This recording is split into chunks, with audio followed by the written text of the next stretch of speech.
Hello folks, this is Mr. Dan coming to you from the Landscape Design Classroom, and today I'm going to talk to you about feeding greenhouse plants.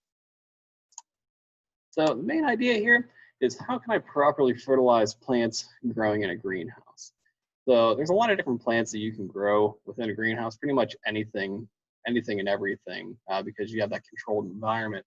So let's take a look at some stuff. So comparing growing conditions. So when you're growing outside, you have room for deep roots, more soil, less irrigation, and less fertilizer. But meanwhile, in your greenhouse, you have shallow roots and pots, limited growing medium, more frequent irrigation, and more frequent fertilizer. So it's a lot easier to control your environment whenever you have plants within the greenhouse. So there are some positives to having plants outside as well. Typically, you're going to find more native plants outside, but you can use your greenhouse for both native and non-native plants. The feeding greenhouse plants, you can do that with liquid fertilizers, granular slow-release supplements, and fertilizer is needed at peak periods for vegetative or reproductive growth. So depending on what type of plant you're trying to get growth from, you want to do some research into the best times to feed those plants, when to water them, and all that good stuff. So, and you can constantly feed through irrigation within the greenhouse. So that could be your drip water coming in or going in and watering manually daily.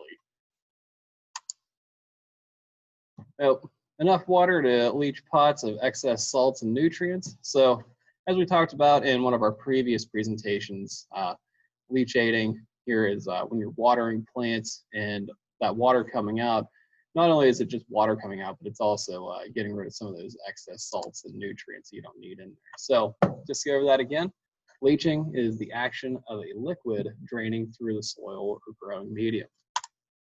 So carries away soluble chemicals, minerals, and salts, and balanced to remove excess without wasting water or nutrients. So just like anything else, we want to make sure we're conserving the water that we're using, so or conserve as much as possible without wasting anything.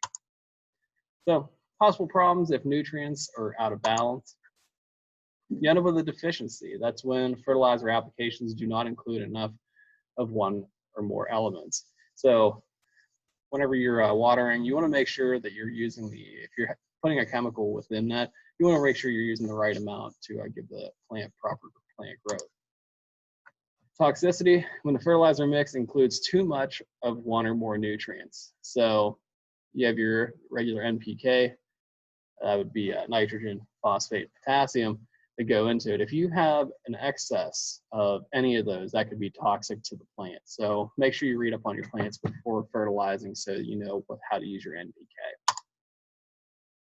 So our 3 macronutrients, that's what we were just talking about. These 3 main fertilizer elements are required in the largest amounts. The ratio and sources are as important as the amounts. And those would be nitrogen, phosphorus, and potassium. So nitrogen, it's the most important element. This is actually the one that keeps growth going, keeps your plant green as well. So stimulates vegetative growth.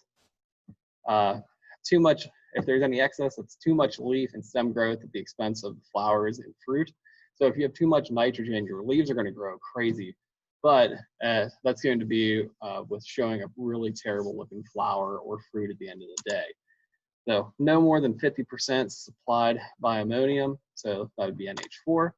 Then moving into phosphorus, important for producing fruits and seeds, encourages root development and plant maturity, and in excess can cause other important nutrients to become insoluble and unavailable. So that could actually make your nitrogen not get into the soil, and which wouldn't allow it to allow any plant growth. So last one, potassium.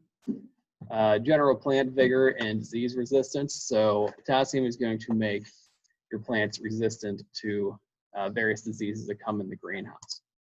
So builds sturdy roots and is especially important for poinsettia. So if we get into poinsettia growing in here, you end up using a little bit more potassium than you would on a regular plant. So secondary nutrients, Also important, but needed in smaller quantities than the 3 macronutrients.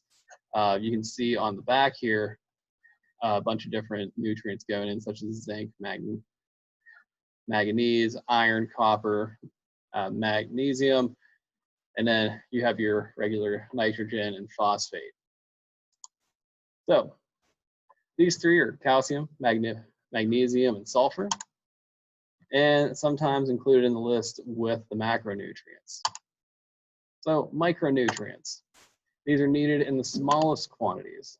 There's 7 of them: iron, zinc, copper, manganese, boron, molybdenum, and chloride. So the proper balance: some nutrients may already be present in growing media or irrigation water. Some are leached during continuous irrigation.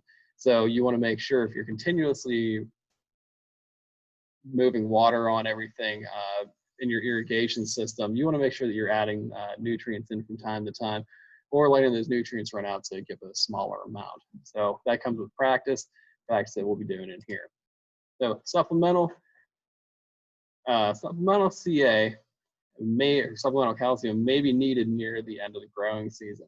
So that calcium is going to make plants a little bit stronger heading into the winter season, which will help them survive the winter and come out of dormancy pretty strong.